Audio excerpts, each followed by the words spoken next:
It's getting pretty dark right now. I'm taking a stab. I'm looking at the screen.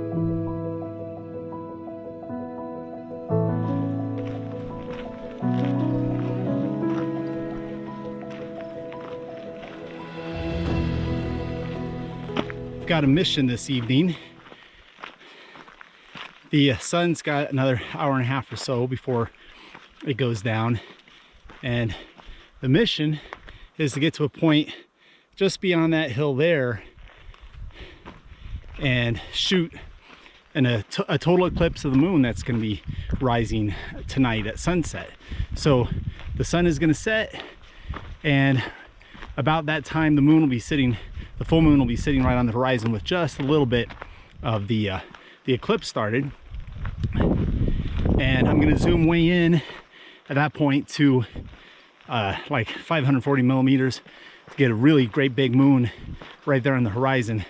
Then I need to do a quick changeover and put on a 45 to 50 millimeter lens, and I'm going to shoot what's called a string of pearls, which will be the like every 5 minutes I'm going to take a bracketed set of photos as the moon rises for the next hour and a half or so, and each 5 minutes I'll get a little more of the moon eclipsed, and it should just look like start out as basically a full moon, and then it'll gradually get more and more crescent as the eclipse starts, and then I'll switch the exposure over as it hits the totality and start exposing for the shadows of the moon, and hopefully get that nice blood red effect that you get with a full moon, so, or with an eclipse moon, and get a few of those.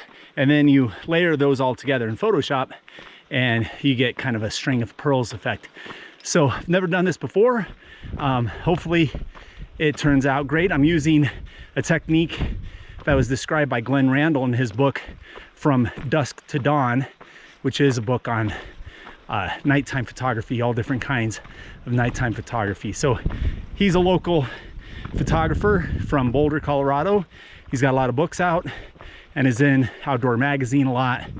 Not Outdoor Magazine, Outdoor Photography Magazine. And he's a great resource. So if you've never checked out Glenn Randall's work, you might want to take a peek there. But I've got another, I don't know, 3 miles or so to go. And then I'll get set up and we'll see how this goes.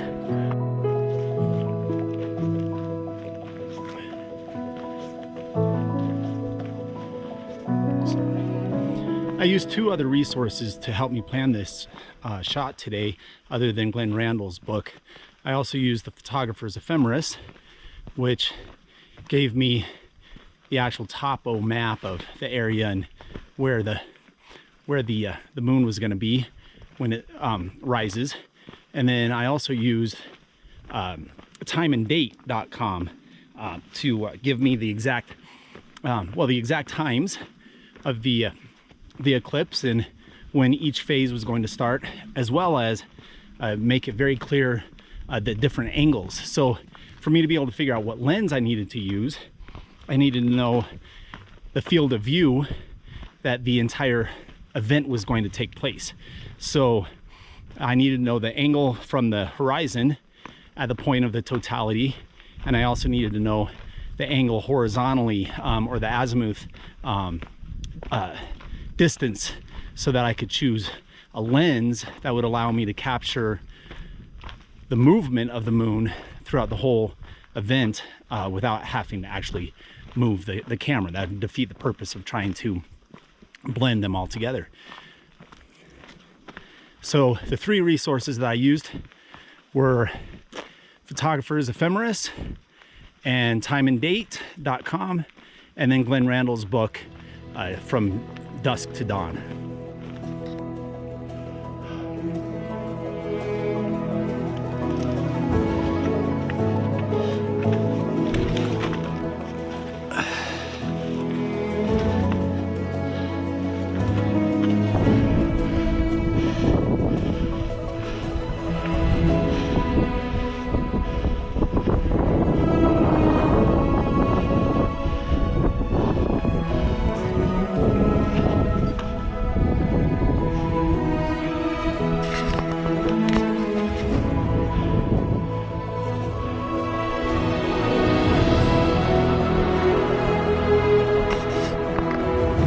set up with my super telephoto lens.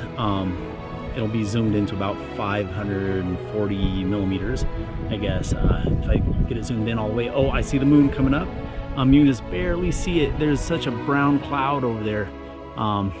It's just not much. So it's from all the forest fires. So I'm gonna go ahead and take that shot. Even though the moon is hardly visible, it will be with that, that lens. So I'm gonna give it a shot. So I've got the camera set up here. I've already taken my first couple of shots. I didn't come with a great way to time it, so I kind of messed up my timing. I'm gonna shoot every 7 minutes instead of every 5 minutes, and I'm shooting close to 70 millimeters, I think. But it's getting pretty dark right now. I'm taking a stab. I'm looking at the screen to see what the just make sure I still have detail on the moon. I'm not blowing out the moon. We'll see.